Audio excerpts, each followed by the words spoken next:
Clash Royale arena is home to some of the most high-skilled and talented troops in the entire Clash universe, with each troop specializing in their own unique strengths and having different abilities that separate them from each other. But the newest troop inside of the game aren't exactly what one would call the most skilled troops inside of the game. The new royal recruits appear to be clumsy old regular villagers who just so happen to wind up inside the arena. So how did the regular old civilians end up becoming known as the royal recruits? And later on, how did the royal recruits get promoted to become the knight and the dark prince? So here is the origin story on how the royal recruits came into the world of Clash.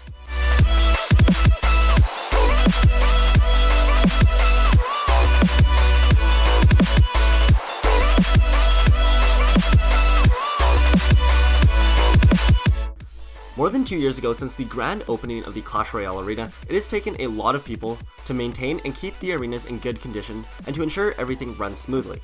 And obviously the builders handled all the structural repairs and weapon detailing. However, the one troop that usually goes without any recognition is the regular civilian. The troops that keep the arena nice and clean, that repair the arena after each battle, and that organize the special challenges and tournaments. Without them, the Clash Royale arenas just wouldn't be the same. So finally, a few days ago, on a regular day in the Clash Royale arena, 6 of the civilians were getting ready to repair and clean up the arena after a really well fought battle. They were named Rick, Owen, Yandel, Aaron, Liam, and Everett. They wound up waiting on the sidelines waiting for the battle to finish, since the battle ended up going to overtime, where things weren't looking pretty for the Blue King, since their tower hardly had any health left. Fortunately though, the other king didn't have any direct damaging spells that could finish off the last tower. So the Blue King was just trying to hold on for dear life. It was also an especially important and big battle, since both kings were currently 11-2 in the Grand Challenge, so it was a winner-takes-all situation. The 6 civilians were getting really into the battle, just like all the other spectators watching. However, since it was the last battle of the day, the civilians were feeling really tired after a very eventful day. And especially Rick was feeling the worst of it, since he didn't get too much sleep due to fireworks outside his house the night before. And during the last 10 seconds of the battle, with the king's last attempt at taking down the tower, there was a gigantic push coming towards the Blue King's tower. The other king stood no chance against this push, since he had absolutely no elixir left, and coming towards him was a giant, a balloon, and an archer combo. And unfortunately for Rick, that was the time where his lack of sleep really hit him. He ended up passing out and falling onto the battlefield.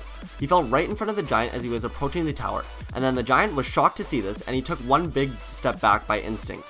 He ended up backing into the archers, who then misfired their shot and ended up hitting the balloon above them.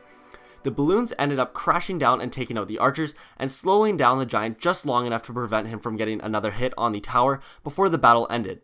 The Blue King was so incredibly thrilled about this because this meant that he had another chance at getting that 12th win since they drawed the battle. And obviously the other king wasn't so happy about Rick's uncalled for interruption, however there was nothing he could do about it. After the battle, the Blue King came down to the battlefield and woke up his new so-called savior. Rick, who slept through the whole thing, was super confused as to what was happening, but the king told him that he just saved his tower and now he owed him a big one. So he told him that if there was anything he could do to repay him, to just let him know. Rick didn't really need to think too much about this, since he already knew what he wanted. He asked the king to give him and his friends a chance to battle for real inside of the arena. The king thought this would be doable, especially since he could just test them out first in a classic challenge or a pointless 2v2 battle. So the king told him sure, he could do that. However, he doesn't have enough armor or gear for all 6 of his friends.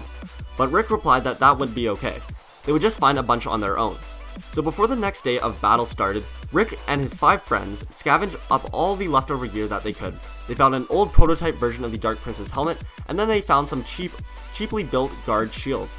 And then as well some of the knight's old and used armor. They were all set. Well, almost. When they went to meet the king the next day, the king quickly noted that they were all still holding their brooms from the other day, so he questioned why they were still holding them, and they replied with that it was their weapon. The king shook his head and was like, no way, you guys need real weapons, let me see what I can find for you. He came back a few minutes later with a bunch of spears that he apparently stole from the spear goblins, although he didn't really feel too bad about stealing it because the goblins were little pests who stole from everyone else. They probably weren't even their spears to begin with. Anyway, during their first battle, the king noted that these new temporary recruits were actually kind of useful. They weren't the most skilled attackers, but they sure could take a hit. And plus there is always power in numbers. So the king decided to make them a permanent recruit rather than just temporary ones. And since it was the king himself who recruited them, he gave them the name of the royal recruits.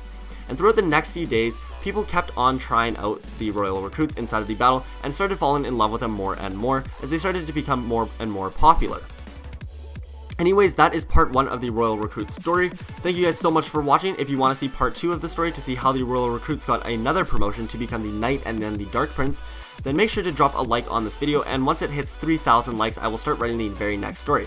Also, in case you didn't already know, I am sorry for my lack of uploads the last 2 weeks. It was because I was traveling in Japan and didn't have any time, or more importantly, Wi-Fi, most of the time while I was there to make videos.